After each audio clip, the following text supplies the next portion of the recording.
Assalamu alaikum wa rahmatullah. Dear learners, hope you all are well by the grace of Almighty Allah. I am also well by the grace of Almighty Allah.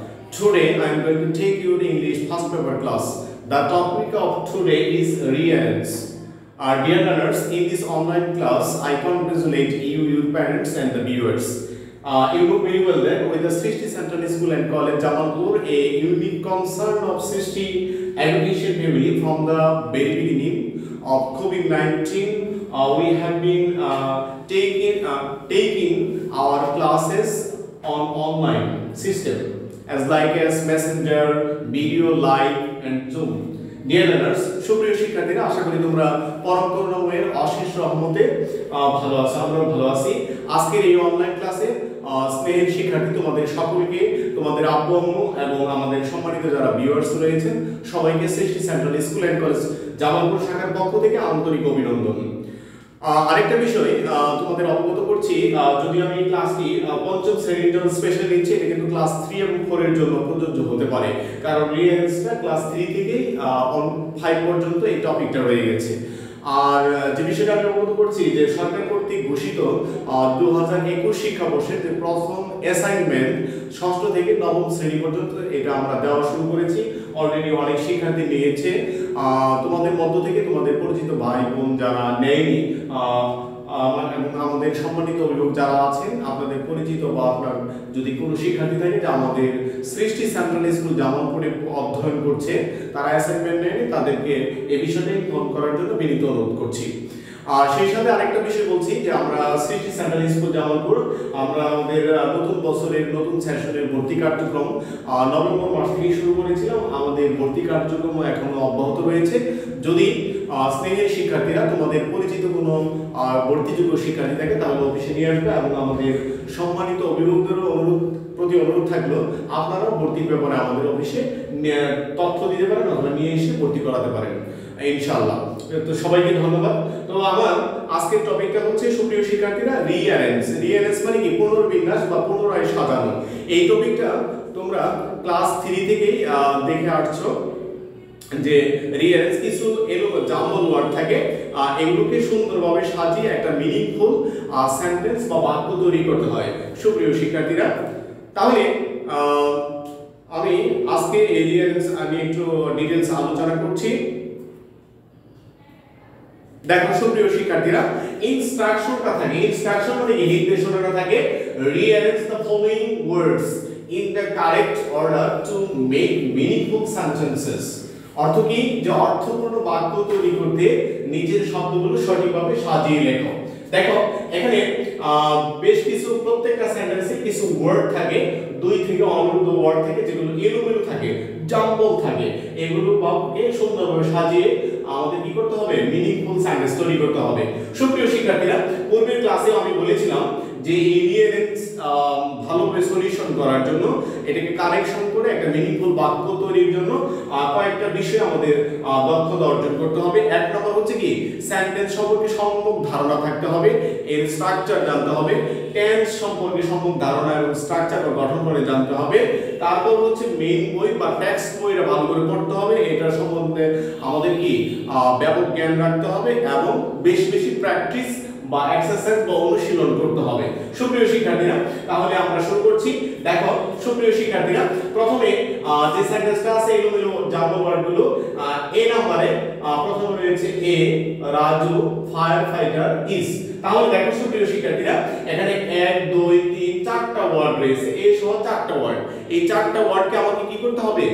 Rearrange করতে হবে, সাজাতে হবে। তাহলে প্রথমে আমরা আমাদের লক্ষ্য রাখতে হবে যে এই সেন্টেন্সটা শেষে কি ধরনের মার্ক বা চিহ্ন ব্যবহার করা হয়েছে। এখানে ফুল স্টপ ব্যবহার করা হয়েছে। মনে রাখবে, যদি কোনো সেন্টেন্সের শেষে ফুল স্টপ থাকে, যদি এখানে কোনো আর অন্যরকম চিহ্ন না থাকে, তাহলে ধরে নিতে হবে সেন্টেন্সটা 3 প্রকারের হতে পারে। 1 নম্বর সেটা অ্যাসার্টিভ হতে পারে, 2 নম্বর সেটা ইম্পারেটিভ হতে পারে, 3 নম্বর অবজেক্টিভ হতে পারে। কিন্তু যেহেতু এখানে প্রশ্নবোধক নোট অফ ইন্টারোগেশন বা ইন্টারোগেটিভ মার্ক নেই, প্রশ্নবোধক চিহ্ন নেই, তাহলে সেন্টেন্সটা ইন্টারোগেটিভ সেন্টেন্স নয়। 2 নম্বর হচ্ছে এখানে নোট অফ এক্সক্লামেশন বা বিস্ময়সূচক চিহ্ন যেহেতু নেই, তাহলে সেন্টেন্সটা এক্সক্লামেটরি নয়। অতএব এই সেন্টেন্সটা কি হয়? অ্যাসার্টিভ হবে, না হয় ইম্পারেটিভ হবে, না হয় অবজেক্টিভ হবে। এখন আমরা যা জানি যে সেন্টেন্স দ্বারা কোনো আদেশ নিষেধ বোঝায় সেটা হচ্ছে কি ইম্পারেটিভ সেন্টেন্স। যেহেতু এখানে আদেশ বোঝায়নি এবং এখানে কোনো ভার্ব দিয়ে শুরু আদেশ বোঝায়নি, অতএব এই সেন্টেন্সটা ইম্পারেটিভ নয়। আর এখানে কোনো ইচ্ছা বা আশীর্বাদ প্রকাশ পায়নি, কাজেই এরকম ধরনের কোনো ওয়ার্ড নেই, কাজেই এই সেন্টেন্সটা অ্যাসার্টিভ সেন্টেন্স। দেখো সুপ্রিয় শিক্ষার্থীরা, আমরা জানি অ্যাসার্টিভ সেন্টেন্সে প্রথমে কি সাবজেক্ট বসে, সাবজেক্টের পরে ভার্ব, ভার্বের পরে অবজেক্ট বা এক্সটেনশন থাকলে বসে। তাহলে এখানে সাবজেক্ট হিসেবে রয়েছে রাজু। সাবজেক্ট কি আছে? রাজু। হ্যাঁ, রাজু আমাদের ফার্স্ট নিতে হবে। রাজুর পরে ভার্ব হিসেবে আছে এখানে ইজ নিতে হবে। তারপরে এই ফায়ার ফাইটারটা হচ্ছে কি অবজেক্ট। তাহলে Raju is a fire fighter. Raju একজন অগ্নি নির্বাপক কর্মী। আচ্ছা, তাহলে এখানে রাজুটা হচ্ছে সাবজেক্ট, ইজটা হচ্ছে কি ভার্ব, এটা হচ্ছে ফায়ার ফাইটার। তাহলে এই সেন্টেন্সটাকে আমি শনাক্ত করেছি এটা অ্যাসার্টিভ সেন্টেন্স এবং টেন্সের দৃষ্টিকোণ থেকে কি প্রেজেন্ট ইনডিফিনিট টেন্স। কারণ এখন আমরা এটা অ্যাসার্টিভ সেন্টেন্স এবং প্রেজেন্ট ইনডিফিনিট টেন্স কি করে হলো শিক্ষার্থীরা? দেখো, আমি আগে বললাম যে অ্যাসার্টিভ সেন্টেন্সের স্ট্রাকচারটা হচ্ছে subject plus verb plus extension equal to কি অ্যাসার্টিভ সেন্টেন্স।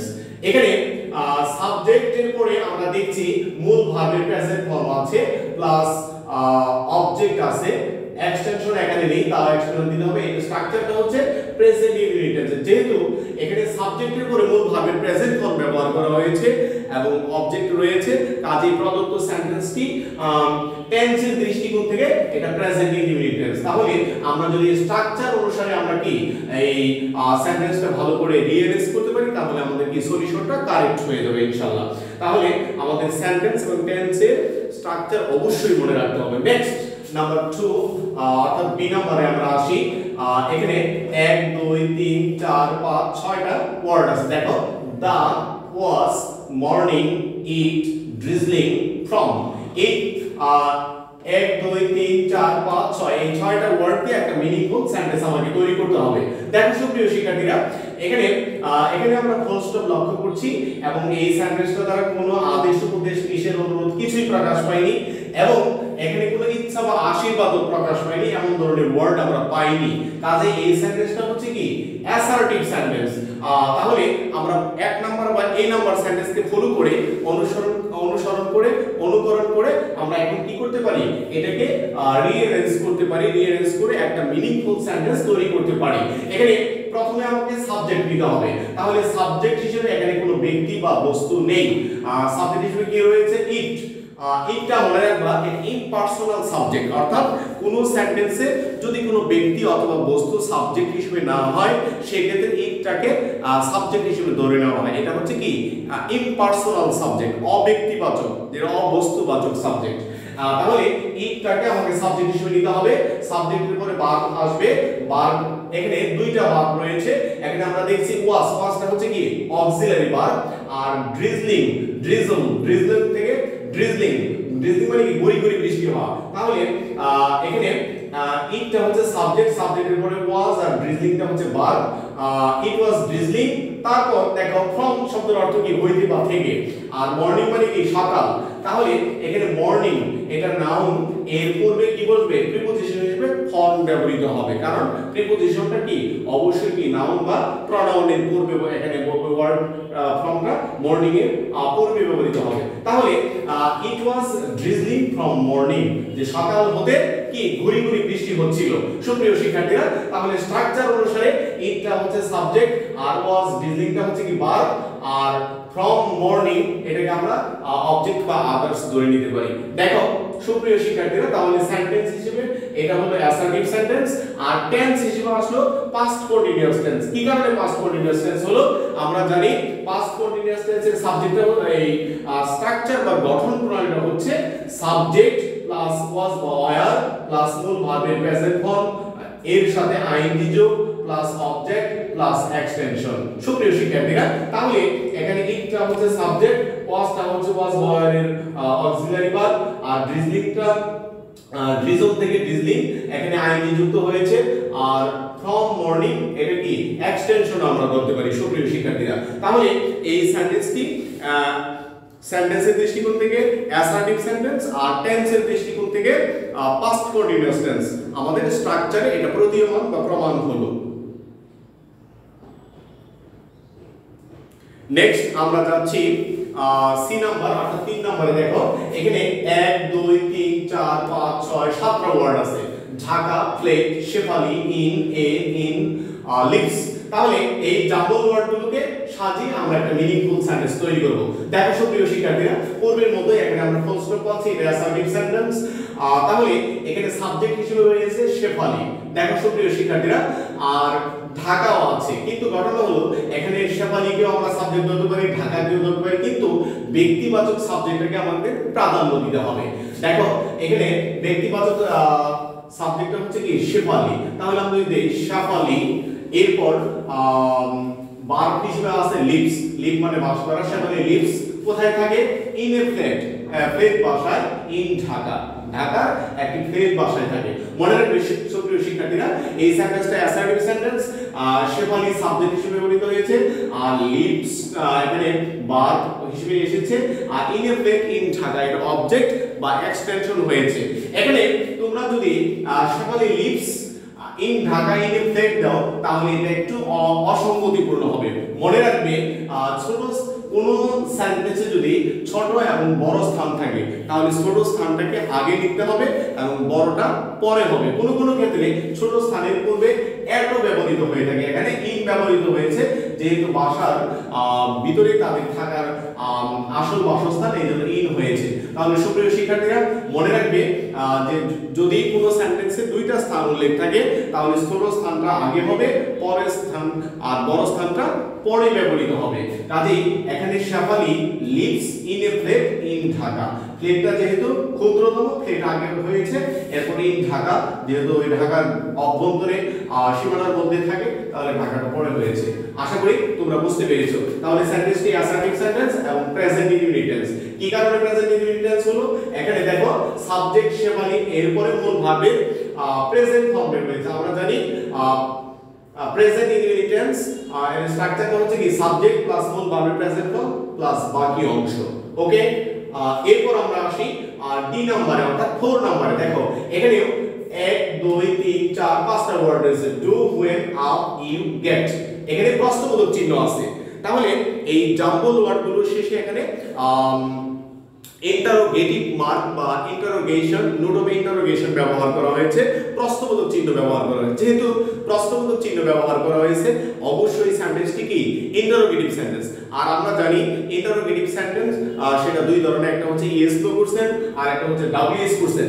এখন ইয়েস নো কোশ্চেন হোক আর ডব্লিউএস কোশ্চেন হোক না কেন, ইন্টারোগেটিভ সেন্টেন্স হলেই প্রশ্নবোধক চিহ্ন ব্যবহৃত হবে। তাহলে এখান থেকে আমরা বুঝতে পেরেছি যে এটা ইন্টারোগেটিভ সেন্টেন্স। আরেকটি দৃষ্টিকোণ থেকে বুঝে নিতে হবে, যেহেতু হোয়েন রয়েছে, আমরা জানি যে ডব্লিউ এবং এইচ যুক্ত ওয়ার্ড যদি ইন্টারোগেটিভ ওয়ার্ড কোন সেন্টেন্সে থাকে এবং প্রশ্নবোধক চিহ্ন থাকে, তাহলে সেটা কি ডব্লিউএস কোশ্চেন। সুপ্রিয় শিক্ষার্থীরা, তাহলে হোয়েন আমরা ডব্লিউএস কোশ্চেনে পড়েছি যে হোয়েন প্রথমে হোয়েন কথাটা অর্থাৎ ডব্লিউএস ওয়ার্ডটা সেন্টেন্সের শুরুতেই ব্যবহৃত হবে। তাহলে আমরা এখানে দিতে পারি হোয়েন, এরপরে অক্সিলারি ভার্ব হিসেবে ডু আছে, হোয়েন ডু, তারপরে সাবজেক্ট, তারপরে হচ্ছে মূল ভার্ব হবে এখানে গেট আপ। তাহলে দেখো সুপ্রিয় শিক্ষার্থীরা, সেন্টেন্সটি সাজালে কি হয়? When do you get up, তুমি কখন ঘুম থেকে ওঠো। এটা কিন্তু আমরা অনেক সময় মুখস্থই বলে ফেলি, কিন্তু মুখস্থ না করে আমাদের বুঝে শুনে এটা করতে হবে। তাহলে সেন্টেন্সটি সেন্টেন্সের দৃষ্টিকোণ থেকে ডব্লিউএস কোশ্চেন অর্থাৎ এক প্রকারের ইন্টারোগেটিভ সেন্টেন্স। আর এটা টেন্সের দৃষ্টিকোণ থেকে প্রেজেন্ট ইনডিফিনিট টেন্স। কি করে হলো? কারণ এখানে অক্সিলারি ভার্ব হিসেবে ডু ব্যবহার করা হয়েছে এবং মূল ভার্ব ডু ব্যবহার করা হয়েছে। কারণ আমরা জানি কোন ডব্লিউএস কোশ্চেনে যদি ডু বা ডাস ব্যবহার করা হয়, কারণ প্রেজেন্ট ইনডিফিনিট টেন্সে ডু বা ডাস ব্যবহৃত হয়ে থাকে। এরপর আমরা এটার গঠন প্রণালীটা একটু আলোচনা করছি। দেখো তাহলে হোয়েন যুক্ত ডব্লিউএস কোশ্চেনে প্রেজেন্ট ইনডিফিনিট টেন্সে গঠন প্রণালীটা কি আসে? গঠন বা structure when plus auxiliary verb plus subject plus মূল ভার্বের present form plus extension plus প্রশ্নবোধক চিহ্ন। এখানে হোয়েন, তারপরে ডু, ডুটা হচ্ছে অক্সিলারি ভার্ব, তারপরে ইউটা হচ্ছে সাবজেক্ট, আর গেট আপটা হচ্ছে কি মূল ভার্বের প্রেজেন্ট ফর্ম। আর যেহেতু এক্সটেনশন নেই, তবু আমাদের এক্সটেনশন স্ট্রাকচার হিসেবে এসে গেছে প্লাস প্রশ্নবোধক চিহ্ন। অবশ্যই প্রশ্নবোধক চিহ্ন দিতে হবে। যদি আমরা প্রশ্নবোধক চিহ্ন না দেই, তাহলে সেন্টেন্সটা কি ইনকারেক্ট বা অশুদ্ধ হবে। অবশ্যই প্রশ্নবোধক চিহ্ন তোমরা দিবে। আমরা লাস্ট পর্যায়ে এসে গেছি 5 নাম্বার অর্থাৎ ই নাম্বারে। দেখো এখানে বেশ কয়েকটি ওয়ার্ড রয়ে গেছে, she, Nipa, holding, tree and was, a, onto, was, marked, in, covered। আরেকটা বিষয় আমি তোমাদেরকে বলবো যে শুধু আমাদের সেন্টেন্সের স্ট্রাকচার জানা, টেন্সের স্ট্রাকচার জানা, তারপর তোমার টেক্সট বইয়ের উপর দখলদারিত্ব থাকা আর বেশি বেশি প্র্যাকটিস, এটার ক্ষেত্রে আমি বলবো যে তোমাদের ওয়ার্ড মিনিং গুলো জানা থাকতে হবে। এখন আসলে টেক্সট বুক সম্পর্কে ভালো জ্ঞান রাখা মানে কি ওয়ার্ড মিনিং সহ আমাদের জানতে হবে। কাজে ওয়ার্ড মিনিং না জানা থাকলে আমরা কিন্তু অর্থপূর্ণ বাক্য তৈরিতেও আমাদের একটু কি হোঁচট খেতে হবে। সবগুলো ওয়ার্ডের মিনিং অবশ্যই আমাদের জানা থাকতে হবে। দেখো সুপ্রিয় শিক্ষার্থীরা, তাহলে এখানে যে কয়টা ওয়ার্ড আছে আমরা প্রথমেই দেখছি সাবজেক্ট হিসেবে আমরা নিপাকে নিতে পারি। এখানে শিও আছে। দেখো প্রথম শি এবং নিপা, অর্থাৎ নিপা যে শিও সেই এই সেন্টেন্সে, কাজেই এখানে নাউনটাকে প্রথমে আমাদের নিতে হবে। তাহলে সাবজেক্ট হিসেবে কি আনতে হবে? নাউন হিসেবে নিপা। তাহলে নিপা এরপরে কি যেহেতু এখানে ওয়াজ রয়ে গেছে এবং মূল ভার্বের শেষে আইএনজি যুক্ত আছে, প্রথম সেন্টেন্সটা কি করতে হবে? পাস্ট কন্টিনিউয়াস টেন্সে করতে হবে। Nipa was holding onto a tree and she was covered in mud। দেখো সুপ্রিয় শিক্ষার্থীরা, তাহলে এখানে Nipa was holding onto a tree, যে কি করছিল? নিপা একটি গাছকে আঁকড়ে ধরে আছিল, হ্যাঁ, and এবং she was covered in mud, এবং সে কাদায় ঢেকে গিয়েছিল, অর্থাৎ কাদায় তার শরীরটা কি ঢেকে ফেলেছিল।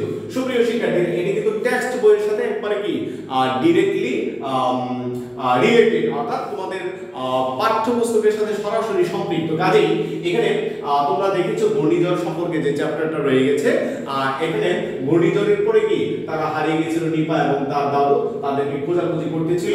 তো এখানে আমরা ওই টেক্সট বই সম্পর্কে যদি ভালো ধারণা রাখি তাহলে আমাদের এটা সলিউশন করা বা সমাধান করা কি ইজি হবে। তাহলে এখানে সাবজেক্ট হিসেবে প্রথমে কি নাউন আনতে হবে নিপাকে। তাহলে Nipa was holding on to a tree and she was covered in mud। হ্যাঁ, এখন দেখো তুমি যদি এটা উল্টো ভাবে করতে যে নিপা ওয়াজ হোল্ডিং ইন মাড, তাহলে কি হয়ে যেত? যে নিপা কাদাকে আঁকড়ে ধরে আছে, তাহলে সেন্টেন্সটা কি ইনকারেক্ট হয়ে যেত, কারণ নিপা কাদাকে ধরে নাই, সে একটি গাছকে আঁকড়ে ধরেছিল ঝড়ের মধ্যে, আর তার শরীরটা কি কাদায় ভরে গিয়েছিল। তাহলে কি উল্টো হয়ে যেত? and she was covered onto a tree, তাহলে সম্পূর্ণটা কি হয়ে যেত? উল্টো হয়ে যেত।